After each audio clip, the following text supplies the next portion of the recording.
Hey there, everybody. Thanks for joining me for another one-man review. Today I've got a really cool book. This was just gifted to me by my former student. His name's Tony Hines. He had also previously gifted me the Marvel Masterworks Steve Ditko suspense horror story stuff. I was down at work working on Bound this summer, and Tony stopped by and had this book and said, "Hey man, I'm getting rid of stuff. Thought you'd enjoy this." And yeah, I was really blown away. This is a collection of Shel Silverstein cartoons, comics called Different Dances. And this is Shel Silverstein, who I only know from his like poetry books, the Where the Sidewalk Ends and stuff like that, that were like, things that were huge for kids my age that we were checking out from the library and enjoying. I had no idea that Shel Silverstein was also doing like much more adult content and things that are sequential like this. So really enjoyed this book. I'm not going to show the whole thing, but I'm just going to show a variety of cartoons that I thought were interesting or funny for whatever reason.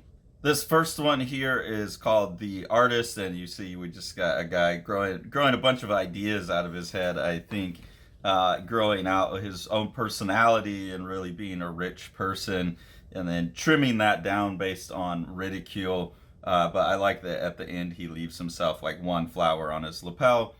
So Silverstein is able to tell, like as any great cartoonist should be able to, he can tell a pretty rich, complex story in just a few very simple drawings. Most of the drawings look like they're straight to pen. It's got his distinctive line quality. I really like how he's, at first I thought this is kind of a crazy large book for the types of images these are.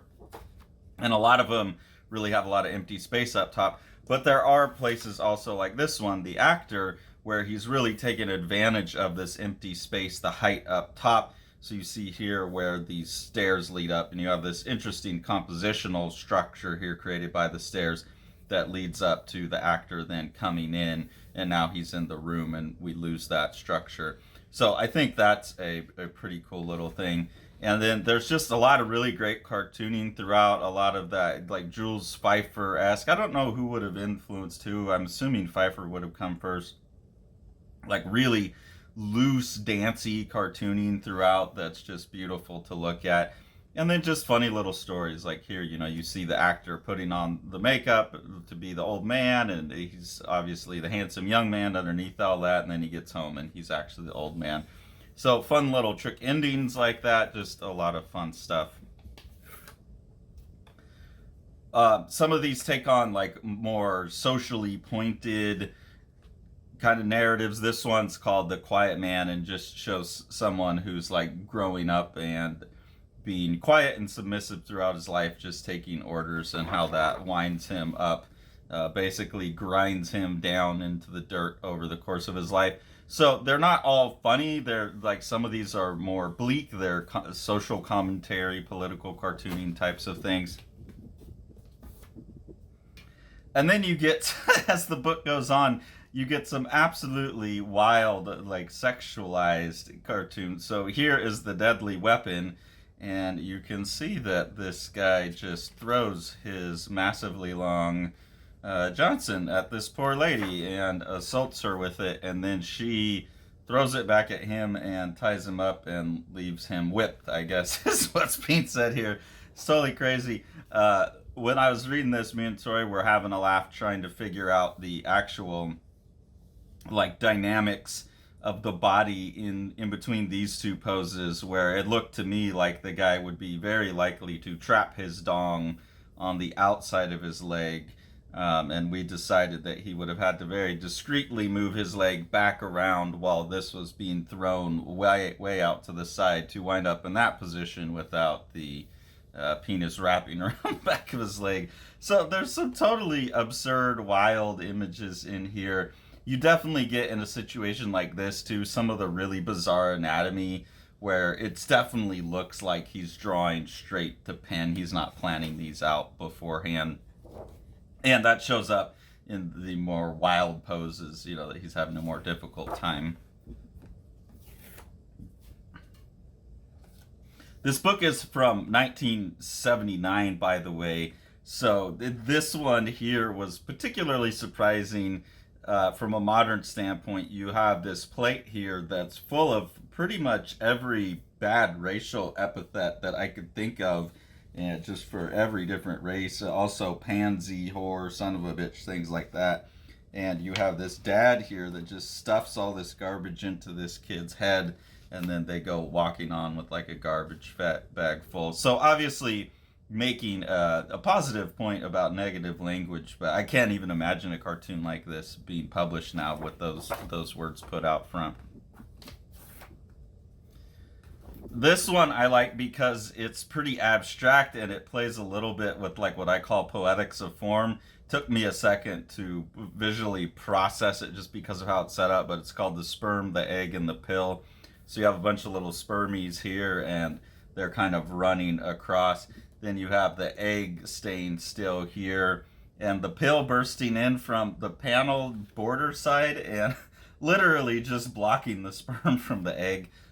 So that's pretty funny, but also just formally, I think it's just really visually, formally fun, because of how the setup makes this like rhythmic unit going across there. So that's a pretty cool one. This one really cracked up. I also like the drawing in this one. There's like a little bit more detail and a little bit more manipulation of the line weight and stuff. But this is the man who invented fire. He's all excited about it, and then this other just Cro-Magnon man pees on it, Neanderthal, and then they all run off like a bunch of mad idiots. I thought that one's pretty funny. Gets right to human nature. Really cool page composition here on this one. Also a pretty funny story. You have this guy and his friends who pull up to rob a bank. He goes inside, he gets a job, he works his way up through the structure of the bank until he becomes president of the bank and has the secret to the vault, and then he goes in and in their 90s they drive away in their beat up old jalopy. So really cool visuals in that one. I think playing with this big open space that he does in most of these allows him to do this every now and then, and it's really nice. And then even just having like this more poetic, like airiness in the compositions is really nice as well. A couple times in the book, Shel Silverstein takes use of the gutter and is playing formally with that. Like here we have a divorce and the parents are arguing over the kid, and so the kid split right down the middle by the gutter of the book, the margins of the book. So I really like that too, that he's playing, you know, with the physical aspect of the book. This wouldn't make as much sense if it was just a poster or something like that. This one's also really funny to me. You know, way leaning into the adult stuff, which was strange for me only knowing Shel Silverstein as a kids artist, but also like that was always the thing about his books, is they were a little bit edgy, so this stuff's not just totally surprising. But I really like this one, the blowjob, where she's obviously blowing the guy up like a balloon.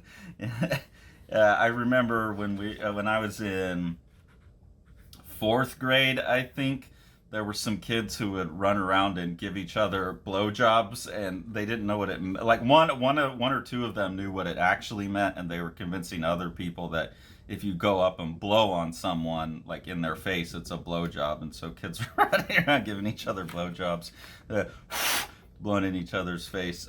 So this is kind of that same play on it, and just visually, I think that's a pretty hilarious one. And then surprisingly, again for 1979, he actually goes into homosexual content as well, and he has this one guy impregnate this other dude, and then you see it swell up like a pregnant belly on his back, and he poops it out, and then there's like a hand pointing at the guy. So I don't totally get what that last part is, but first off, I just think content-wise, it's kind of funny. You know, it's pretty. A, the joke is funny. B, it's like in 1979, that probably was a pretty risky cartoon to draw. There's another kind of formally, structurally playful one here, where this is called The Pencil Who Read What It Wrote. and this pencil is writing out a famous quote. Therefore, it stands to reason that the only effective method of effecting a genuine and lasting political change is a deliberate and orderly effort by reasonable and responsible individuals working within the system for the, and then the pencil says, wait a minute, and it goes on to kind of argue with it, and another more culturally well-managed pencil comes in and erases everything and replaces it with the rest of the quote. So a little piece about like rebellion within the system, kind of radical piece, but really fun in its formal presentation because it keeps the same body of text each time and it's just like erasing it. And then to end it off on a really pleasant note here, we have a really bleak cartoon, again taking advantage of kind of like rhythm and some formal visual things here. But this guy commits suicide, shoots through his wife, shoots through his own child's head, and then busts the panel border. So super dark and bleak, but a visually interesting kind of, especially as you can like track the course of the bullet down that way too. So thank you, Tony, so much for this book. This is going to be like, oh, there's an interesting one. This is going to be like a prized possession now. I think this is a really cool book. I have no idea if this is still in print in a more recent version. Crazy thing, this gigantic book, 1979, $25. I can imagine now this would be like a $150 book. So yeah, really grateful to Tony to be so kind to just give me these things. He has a business dealing this kind of stuff, but he didn't want me to like shout out where to go for any of that or whatever. So yeah, thanks, Tony. This was a real surprise, a real thrill of a book. And I think just for me as someone who's getting interested in cartooning as cartooning over like just like storytelling comics, but the actual like skill of cartooning, this came at the perfect time. Surprising, enjoyable, and if you could find used copies, I would recommend it, but I don't know. The Eisner nominated The Strange Death of Alex Raymond by Dave Sim and myself. This is a gorgeously illustrated and designed book, Dave doing most of the illustration. Amazing compositions throughout. What Dave is doing is he's recording his obsession with the death of master cartoonist Alex Raymond behind the wheel of Stan Drake's car when they got into a car crash. The best description of the book that I've heard is that it's like understanding comics with pages like this mixed with something like From Hell when you get into the theories about, you know, what actually happened with the car crash. And then with Sean on production, it's just one of the most gorgeously printed books you could get a hold of.